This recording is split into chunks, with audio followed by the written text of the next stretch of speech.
Greater Lagos. Ìgbéga ìpínlẹ̀ Èkó àjùmọ̀ṣe ni. The show is Greater Lagos, and my name is Lucy Olugbe, your anchor, welcoming you to yet another episode. In order to drive Lagos into truly becoming a 21st century economy, Governor Babajide Sanwo-Olu has taken intentional steps towards the expansion of the agricultural sector of the state. Though Lagos is mostly known as a hub for aquaculture, investment in its agricultural sector is necessary to make the state sufficient in food production to cater to the state's growing population. Through various initiatives and projects, the Sanwo-Olu-led administration has been able to empower many youths, women, and men to start out agriculture-based ventures. On this episode, we will be taking a report that delves into these government-initiated agricultural projects, what impact it has made on farmers and food sustainability in the state, and the expected economic benefits of the projects.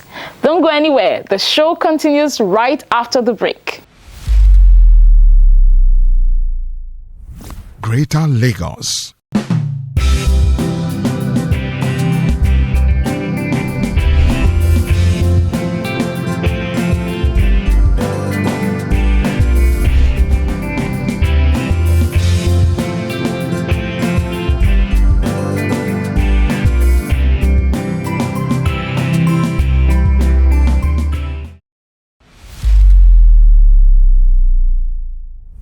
Greater Lagos.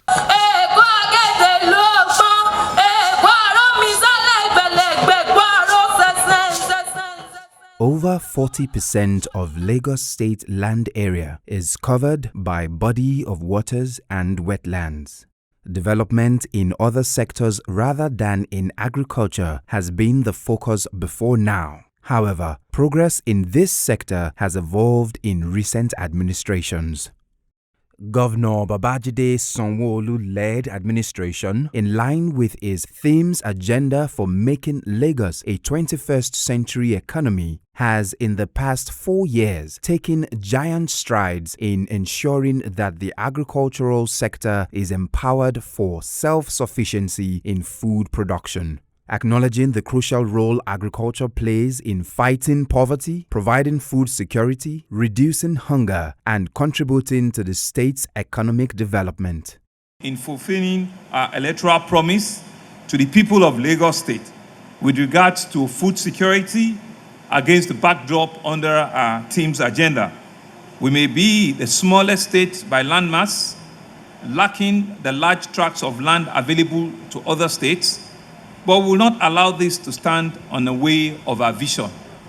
Indeed, we know that Lagos is tiny.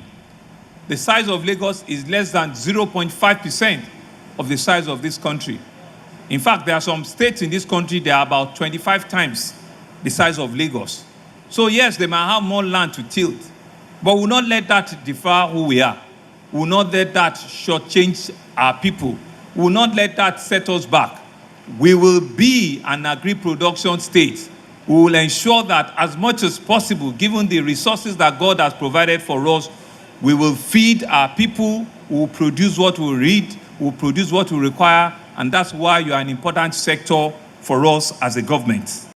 Undeterred by the shortage of agricultural land in the state, his administration, through the state's Ministry of Agriculture, has carried out several people-oriented and entrepreneurial initiatives, a notable one being the empowerment of over 15,000 urban and rural farmers in key agricultural value chain under the Lagos Agripreneurship Program, LAP. The program, which is not just an agric production program, teaches the participants entrepreneurial skills to help them manage businesses properly and take on modern business innovations. And I'm very happy that we have tractors here. We have so many things. We have maize, we have feeds. This is what we call inclusive governance. This is what we call inclusive empowerment. Whether you are a rural farmer or an urban farmer or a city trader, you are here to collect the benefit of the value chain empowerment. Mr. Governor, the Honorable Commissioner for Agriculture, thank you very much. I have people from some of our communities there that are going to be beneficiaries.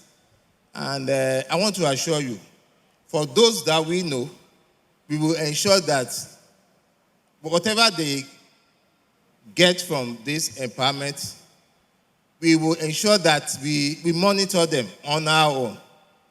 And come next year, they will come back to tell us, to give us testimony that when Governor Sanwo-Olu empowered me with 30 crates of eggs, today I am now a business tycoon.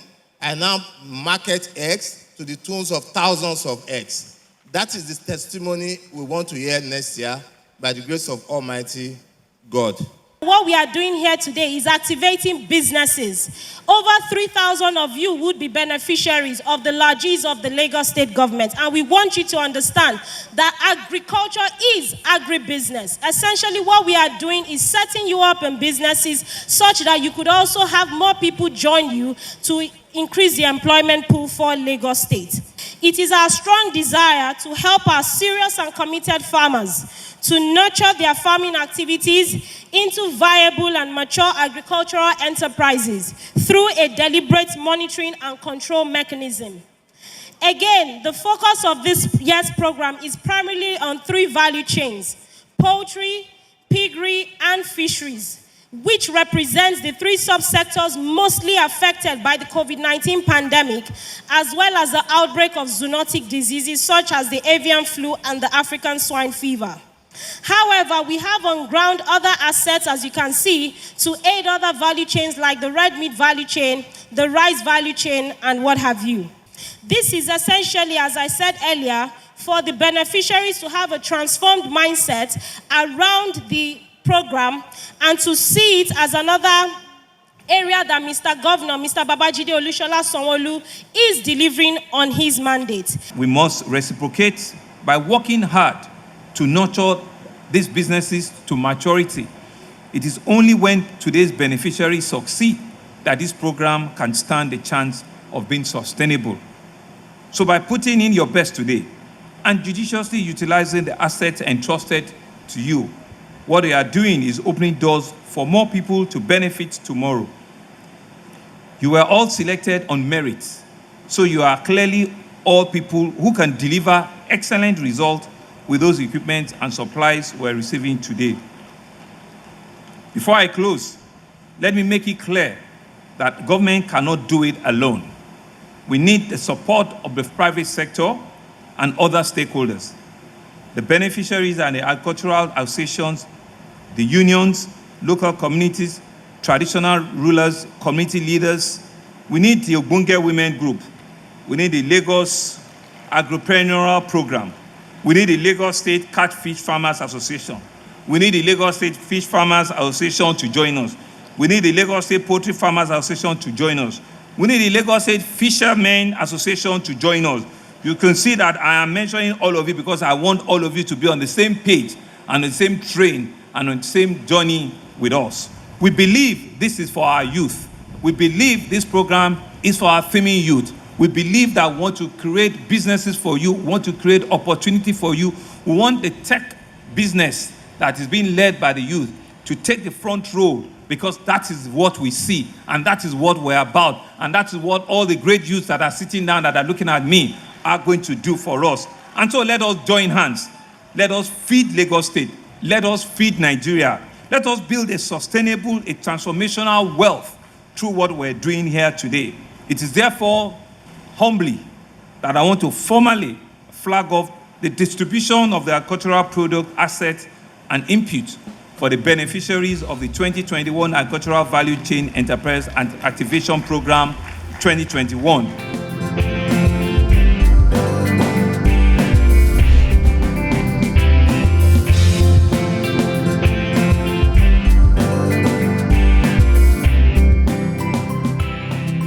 So far, The ministry has trained and employed 19,207 youths and women, linked 5,792 fishermen in the state, as well as 500 cassava farmers to CBN intervention funds. Beneficiaries include rice farmers, cash crop farmers, fish processors, egg marketers, fish cage culture artisans, pig farmers, fishermen, among others. The fishermen, who contribute up to 80% of the state's fish consumption, were also supported with fiberglass boats to improve their productivity. The LAP program drew participants from all the local government areas of the state. This is what they had to say. It's been a nice program instituted by Lagos State government. Actually, it has gone a long way in helping us. Last year, I was here as well I benefited from it as well last year. And part of what I saw to my own advantage is that it reduces my cost of labor. Part of the money I ought to have paid for labor has been diverted to the, how am I going to say now, to the product given to us. So instead of me to pay more for labor now, I invest more on buying more of the birds. So that has really helped me a lot. I study fisheries, and today I'm very glad to be here. It's an opportunity for me. And you can see this is what Lagos State government did for farmers. And as an aquaculturist, 20 bags of feed is a lot. Lagos State have empowered me with 20 bags of fish feed, which I'm indeed grateful. And it really helped me to raise my fish. I won't be struggling for feeding. I won't be struggling raising money here and there. At least I know I will have a very good and better input. I want to really appreciate Lagos State for this they have done. We are indeed grateful.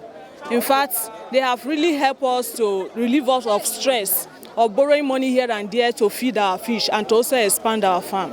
I want to say a big thank you to Lagos State. It's very, very encouraging. I so much grateful to the Lagos State government for what they are doing, because the empowerment will assist us to do more, so that no nation, no farmer, no nation.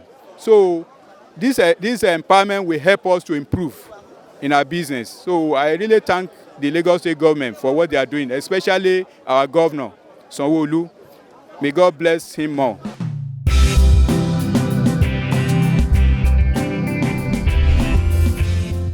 Another massive agricultural investment this administration is proud of is rice production. Rice is one of Nigeria's most consumed staple foods. In a 2019 report by DataFight, it noted that households in the country consumed the cash crop twice a week on the average, bringing the annual consumption to almost 7 million metric tons, hence the heavy reliance on importation. With the belief that Nigeria can produce enough rice to sustain itself, the federal government then banned the importation of rice in 2019 to boost local rice production and support indigenous rice farmers. The Lagos State government also keyed into this and started to look inwards for the production of rice. This gave birth to the Imota Rice Mill. Imota Rice Mill, the largest rice mill in the entire sub-Saharan Africa, is located in the Ikorodu area of the state. The mill, which was recently commissioned by President Muhammadu Buhari, is the production plant for the state's Eko rice.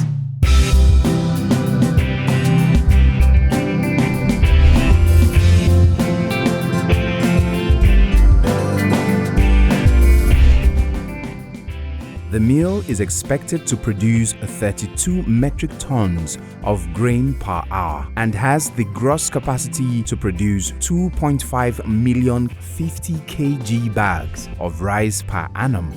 With 2.8 million bags of 50 kg rice per annum, Lagos is ready to support the rice revolution and the food revolution in Nigeria. It will create close to 250,000 direct and indirect jobs. We want to thank the local community of Imota, Ikorodu. We want to thank all of you that has waited patiently. Mr. President is indeed excited that you have batted another first in Nigeria and in sub-Saharan Africa. Thank you all very, very, very much. Thank you for staying and thank you for having him. Thank you. And we thank Governor Sanwo-Olu for executing, implementing and accomplishing these big feats in Ikorodu, the east of Lagos. It's so nice. It's an employment spinner. We're here to be able to employ over 250,000 youths, so which is extremely good. It's what we're looking for. We're also looking for things that will add up to the GDP of Lagos, add to Nigeria at large. A major challenge the government is tackling is produce storage. This is a crucial pain point for farmers. It is estimated that daily farmers lose 40% of produce worth millions due to lack of post-harvest storage system. To deal with this, the governor flagged off the construction of a 1.2 million square meter central food hub. The idea is part of the components in the state's 5-year agricultural and food system roadmap that this administration launched in 2021. Upon completion, the food hub would cut out several layers of middlemen, reduce logistic costs, guarantee quality of agricultural produce, and improve farmers' access to modern processing and packaging services. This will in turn guarantee greater returns for farmers, provide up to 16,000 direct jobs for citizens, and put Lagos on the map as the first destination for agricultural produce in West Africa. The first phase of the project is expected to be delivered in the third quarter of 2023. Greater Lagos, a program showcasing the activities and achievements of the Lagos State government in line with the administration's theme agenda.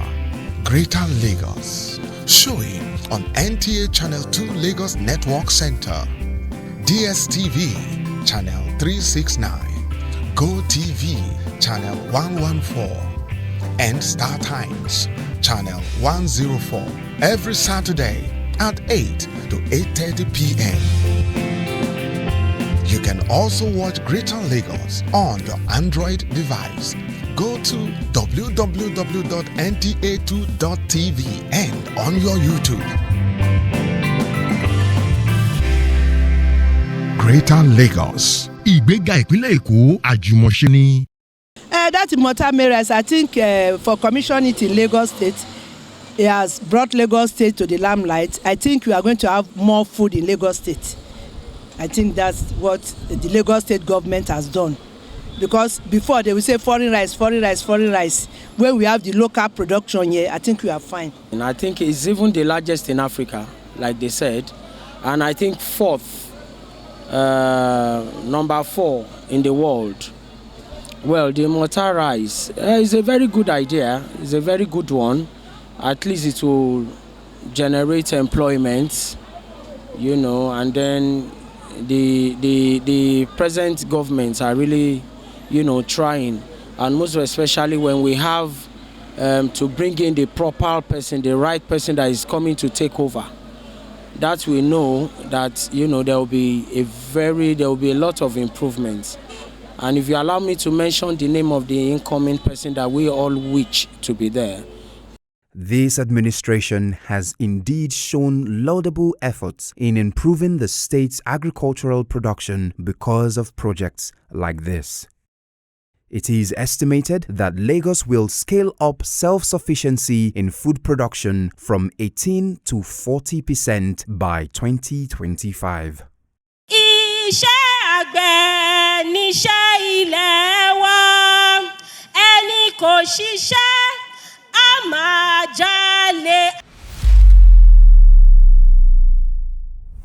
Greater Lagos. The agricultural sector in Lagos is expected to generate as much as $10 billion in the next 5 years, with the state's self-sufficiency in food production moving from 18 to 40%.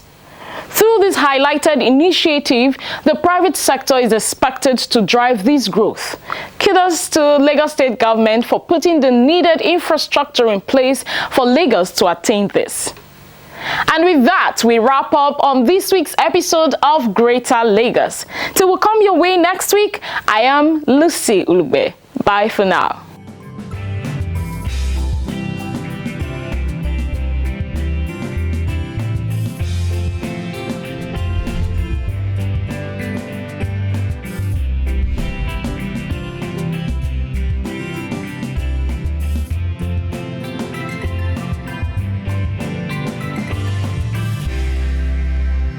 Greater Lagos. Ìgbéga ìpínlẹ̀ Èkó àjùmọ̀ṣe ni.